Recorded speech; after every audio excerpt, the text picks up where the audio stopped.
3 state baseball tournament appearances over a 4-year span would be a great accomplishment.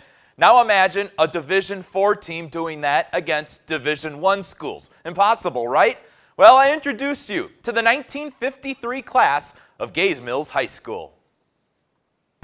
This field, this game, is a part of our past. It was a real-life field of dreams that took place in the heart of the Kickapoo Valley. A farmer gave out some of his choice planting land to build a baseball field. And what happened? We only got 64 boys in the whole school. It's gonna be a lonely bench.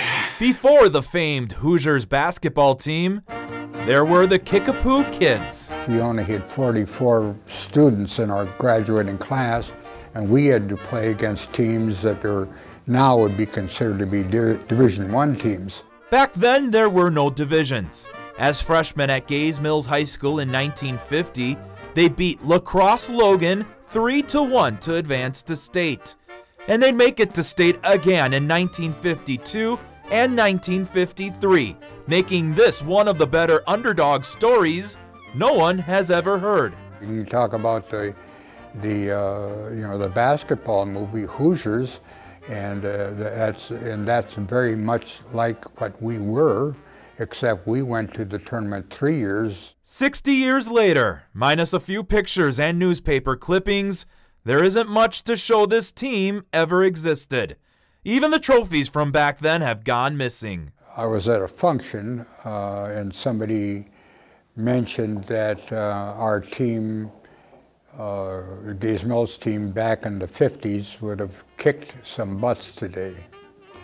And so they said, you'll have a heck of a story to tell. So Paul Lagan did just that.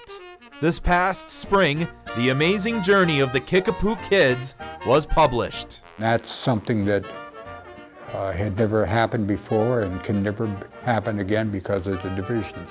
The storyline behind it. The storyline is something that it should not be lost. It's got value in it. Those were the only 3 state baseball appearances for Gays Mills High School, which would later merge with Soldiers Grove to create the current North Crawford School District. Paul adds a potential film is in the discussion phase.